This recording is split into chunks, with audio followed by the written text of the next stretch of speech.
Pour Bill Gates, l'ère de l'IA a commencé. Selon lui, ChatGPT est la plus grande révolution technologique depuis les années 80. À 67 ans, le cofondateur de Microsoft en a vu des innovations. Il a dernièrement écrit un article sur son blog qui en dit long sur l'immense bond fait par OpenAI, la société californienne derrière le robot conversationnel ChatGPT. Il raconte avoir rencontré l'équipe d'OpenAI dès 2016 et leur avoir lancé un simple défi: former une intelligence artificielle pour qu'elle réussisse un examen de biologie de niveau avancé. Ils pensaient que ce défi les occuperait pendant 2 ou 3 ans, ils l'ont terminé en quelques mois seulement. L'intelligence artificielle a non seulement brillamment réussi le test, mais en plus elle a donné une réponse réfléchie à la question « Que dites-vous à un père dont l'enfant est malade ?» Mais l'homme d'affaires rappelle aussi que cette technologie soulève des questions difficiles sur la main-d'œuvre, le système juridique, la protection de la vie privée et les préjugés. Quant à la possibilité que les IA deviennent incontrôlables comme dans un film de science-fiction, Bill Gates répond que la question n'est pas pour tout de suite. Selon lui, aucune des percées de ces derniers mois ne nous a rapprochés d'une IA capable de raisonner comme le cerveau humain. L'intelligence artificielle ne contrôle toujours pas le monde physique et ne peut pas définir ses propres objectifs. L'IA peut changer la façon dont les gens travaillent, voyagent, se soignent, communiquent entre eux et même apprennent. Et on a donc décidé avec Paul de tester ChatGPT dans le service OpenAI d'Azure. Salut Paul! Salut Philippe, ravi de te retrouver. C'est un plaisir partagé. Allez, c'est parti!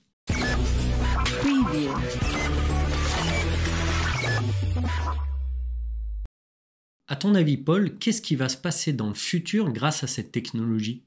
On s'est tous énervés un jour ou l'autre sur un chatbot et à dire je veux parler à un humain, je veux parler à un humain, parce qu'on était déçus de l'expérience utilisateur de ce genre d'interface.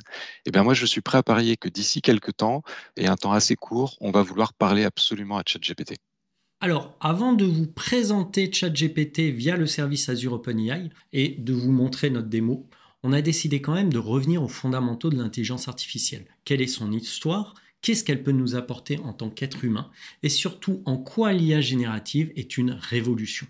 L'IA est un ensemble de techniques mises en œuvre en vue de réaliser des machines capables de simuler l'intelligence humaine. Les chercheurs en intelligence artificielle travaillent sur 4 grands axes: la perception visuelle, l'analyse de texte qui passe par la compréhension du langage, la transcription et la simulation de la voix, et bien sûr l'aide à la prise de décision. Allez, faisons une petite page d'histoire en parlant tout d'abord des sciences de données qui ont débuté aux alentours du début du XXe siècle.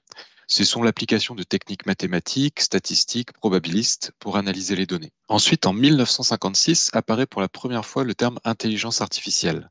L'ambition est alors d'imiter l'humain avec des agents, des logiciels intelligents.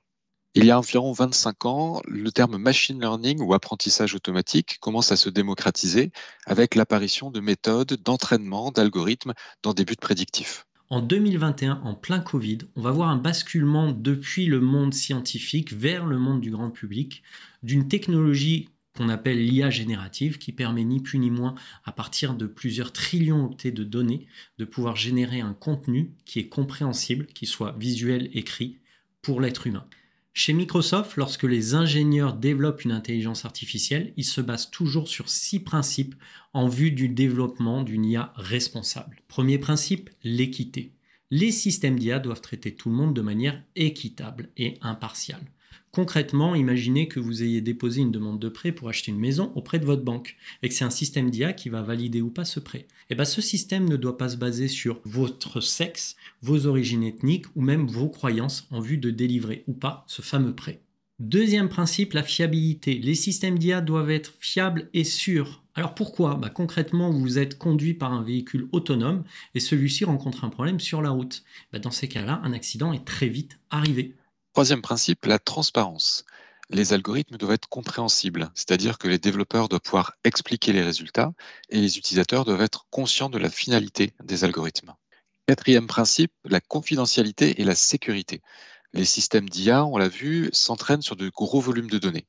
Et ces données peuvent contenir des informations personnelles qui ne doivent pas fuiter, qui doivent rester confidentielles et donc bien sécurisées. Cinquième principe, la responsabilité. Les concepteurs, les développeurs de systèmes d'intelligence artificielle doivent respecter, bien sûr, des normes éthiques, mais aussi des principes juridiques. Dernier principe, l'inclusion.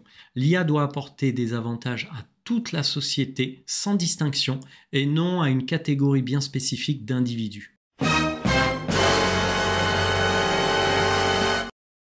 Pour utiliser ChatGPT via le service OpenAI dans Azure, il suffit de se rendre dans le Marketplace, de taper tout simplement OpenAI, de sélectionner le premier résultat et de cliquer sur le bouton Create.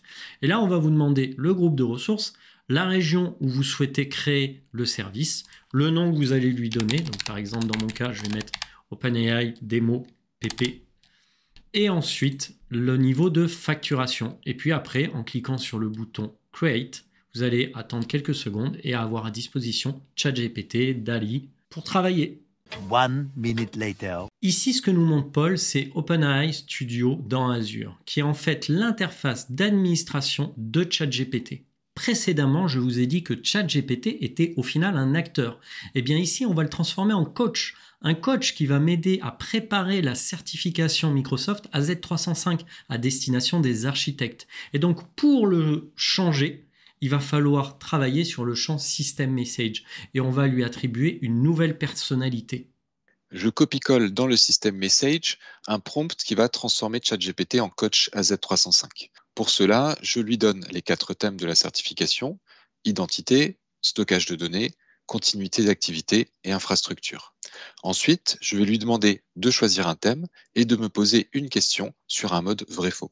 Et si vous lisez la dernière phrase, on mentionne à ChatGPT que quand on lui dira stop, il calculera le nombre de réponses bonnes et si celles-ci sont à hauteur de 70% de bonnes réponses, alors il va nous dire « Ok, t'es prêt, va passer l'assertif ». Allez, c'est parti, on est prêt, on le dit à notre assistant et on attend la première question. Round 1, fight! Alors, une question sur le thème identité. Azure AD permet aux utilisateurs de se connecter à des applications cloud et locales à l'aide d'identifiants uniques. Qu'est-ce que tu en penses, Philippe? C'est vrai. Allez, on tente la réponse. C'est correct. Bonne réponse. On change de thème. Stockage cette fois-ci. Azure offre des services de stockage de données tels que Blob Storage, File Storage et Queue Storage. Alors Oui, là, c'est même avec vrai. nous, c'est vrai. Deuxième bonne réponse. On change encore de thème, cette fois-ci continuité d'activité. Azure Site Recovery est un service qui permet de répliquer des machines virtuelles et des applications vers Azure afin de protéger les données et les applications en cas de sinistre. Alors je ne suis pas un spécialiste de la Z305, je vais répondre faux. À mon avis, c'est vrai. Hein. On va voir. Correction. Eh ouais. Et oui, j'avais raison Philippe, c'est bien toi le spécialiste. Et allez, on finit la démo avec une dernière question. Thème infra. Azure Virtual Network permet de créer des réseaux virtuels isolés dans le cloud, de connecter des réseaux locaux à Azure et d'assurer une communication sécurisée entre les ressources Azure. Ah ouais, c'est Voilà, vrai. j'ai envie de répondre vrai. Allez, On parfait. est bon. 3 Stop. questions sur 4 où on a fait juste. Eh ben, on va passer au score. Et alors là, on vient de lui poser la question, est-ce qu'on est apte à passer assertif? Et il nous dit que oui, donc c'est parti. You win. Perfect. On va regarder ensemble les paramètres que nous avons ici sur la droite. Le premier, c'est le déploiement, c'est-à-dire c'est le nom de la version du modèle que j'utilise. Et ici, c'est GPT 3.5. Deuxième paramètre, c'est le max response, c'est la longueur maximale de la réponse donnée par le chat, exprimée en token.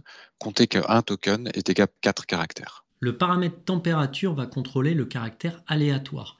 Plus la température est basse, plus le modèle produit des réponses répétitives et déterministes. Et à l'inverse, plus on augmente la température, plus les réponses vont être inattendues et créatives. Comme le paramètre température, le paramètre top P contrôle l'aspect aléatoire fourni par ChatGPT dans ses réponses. Mais ce que dit Microsoft, c'est qu'il ne faut pas utiliser les deux. Soit vous configurez la température, soit vous configurez le top P. C'est deux méthodes de contrôle de l'aléatoire différentes. Et dernier paramètre important, les past messages included, ce sont en quelque sorte l'historique, la mémoire de ChatGPT et ce sur quoi il va se baser pour produire les nouvelles réponses. J'espère que cette vidéo vous a plu. N'hésitez pas à vous abonner. Et encore une fois, merci Paul pour le partage avec la commu. Merci Philippe. À bientôt tout le monde. Salut!